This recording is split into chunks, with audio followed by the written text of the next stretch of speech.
એક ભાઈ તો બજારમાં નીકળ્યો ને તે ખૂબલા પગ ને લંગડો લંગડો આલ્યો થઈને પગમાં બાંધેલો પાટો. એટલે બીજાએ પૂછ્યું કે કાંઈ કે શું થયું એટલે તને? એ કે કાંઈ નહીં કે ખીલી વાગી કે જોની આ પગમાં એમ, એટલે પાટો બાંધીને આટા મારો. ઓલો કે બૂટ પહેરાવીને તારે, ઓલો કે બૂટમાંથી જ વાગી, પણ ક્યાં ઓલું કરવા જવું કે બૂટમાંથી બૂટની જ ખીલી વાગી કે એમ. પછી આમ પગ ઉપર કરીને જોઈ ને બૂટમાં આમ તો નીચે તળિયું જ નહીં, ખાલી ઓલું ઉપરથી શું કહેવાય કવર જ પહેરેલું ખાલી, બાકી કાંઈ નહીં, હાવ પગ ખાલી. પછી તો વાગે જ ને એમ. ને અમુક આપણને જોવું તમારે કપાસીવાળા હાલ્યા જતા હોય ને તે પગ આમ ખૂબલા કરીને હાલ્યા જાય એમ.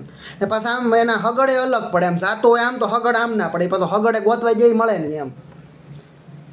એક રાતે 2 જણા વાળું કરીને હાલ્યા જતા હતા, બજારમાં નીકળ્યા તે શોખમાં પહોંચ્યા ને તે 2 ભાઈઓને માથાકૂટ થઈ.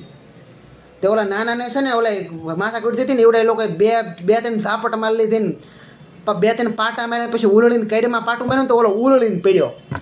ત્યાં તો મોટો ભાઈ દોડીને આવી ગયો ને ઓલાને ઊભો કર્યો ને ત્યાં નાનો ભાઈ ઊભો થઈને બોલ્યો કે મને ભલે માર્યું કે મેં સહન કરી લીધું, બાકી કે મારા ભાઈ નહીં કીધું હાથ અડાડીને દેખાડો કે ખબર પડે આગળ કે લે. તો ઓલા બીજા 2 જણા હતા ને એના મોટા ભાઈને 2-3 હબોડી ઉપરા ઉપર ને એને પાટું માર્યું તો એ પડ્યો. પછી 2 ભાઈ ઊભા થઈને હાયલા જતા થા. તો ઓલા મોટાએ કીધું કે તે તો કે માર ખાધા કે પ્રસાદી કે એનો કંઈ વાંધો નહીં, પણ કે મને હારો હું કામ ખવડાવી એમ. તો ઓલો નાનો ભાઈ કહે કે એ તો સારું કે તે ખાધી નહીં કે કોઈને તું ઘેરે જઈને કહેતો નહીં કે મને માર્યો એમ, એટલે કે હારો કે તને ખવડાવી એમ. એટલે આને ઓછી બુદ્ધિ કહેવાય. શું છે ઓછી બુદ્ધિ એ વાયડા વધારે હોય, મગજને શું છે અમુક નસું દબાતી હોય ને એટલે રેકોર્ડિંગ ભૂવાઈ જતા હોય. હા એટલે આવું થાય ક્યારેક ક્યારેક એમ.